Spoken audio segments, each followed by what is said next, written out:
অযোধ্যায় কোটি কোটি টাকা লক্ষ লক্ষ টাকা খরচ হচ্ছে সব রকম ভাবে, কিন্তু আমাদের এই রাম সীতার মন্দির আজও পর্যন্ত কারোর চোখে পড়লো না। এটা অনেক পুরনো মন্দির, রাম সীতা মন্দির, কেউ দেখভাল লোক নেই। আজকে এই মন্দিরের অবস্থা খুবই খারাপ, আজ পর্যন্ত কিছু করা যায়নি।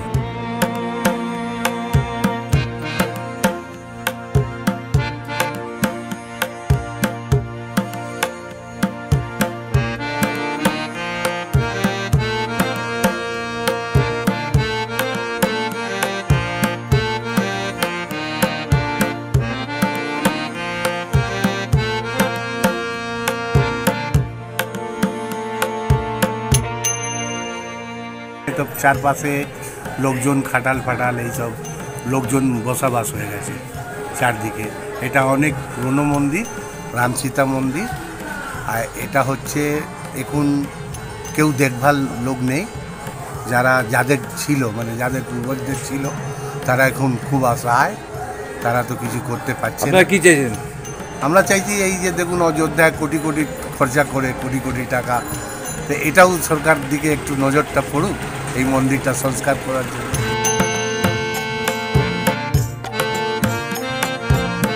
অযোধ্যায় কোটি কোটি টাকা লক্ষ লক্ষ টাকা খরচ হচ্ছে সব রকম ভাবে, কিন্তু আমাদের এই ভগ্নদশা মন্দির আজও পর্যন্ত কারোর চোখে পড়লো না। রাম সীতার মন্দির, এই রাম সীতা মন্দিরে যদি কোনো রকমভাবে সংস্কার করা যায় আমরা খুবই ভালো হয়, আমাদের উপকৃত এবং এখানকার লোকেরও খুবই ভালো লাগবে। সীতার মন্দির ছিল, কিন্তু মূর্তিটা পাওয়া যায়নি, চুরি হয়ে গেছে। আচ্ছা, এইখানে আমরা রাধাকৃষ্ণ মূর্তি পেয়েছি এবং সেটাই আমরা পুজো করি আপাতত। আর এই মন্দির যখন আমরা শোনা কথা, আমাদের মন্দির যখন হয়েছিল তখন এখানে গঙ্গার পাড় ছিল এবং এই গঙ্গা শুকিয়ে বহুত দূরে চলে গেছে। আজকে এই মন্দিরের অবস্থা খুবই খারাপ, আজ পর্যন্ত কিছু করা যায়নি। কত বছর? এটা 300 বছরের হবে মিনিমাম, 300 বছর ধরে পড়ে আছে এইভাবে। আজ পর্যন্ত সবাই আসে, ফটো তোলে, নিয়ে যায়, কিন্তু কিছু করতে পারে না, এই অবস্থায় পড়ে আছে।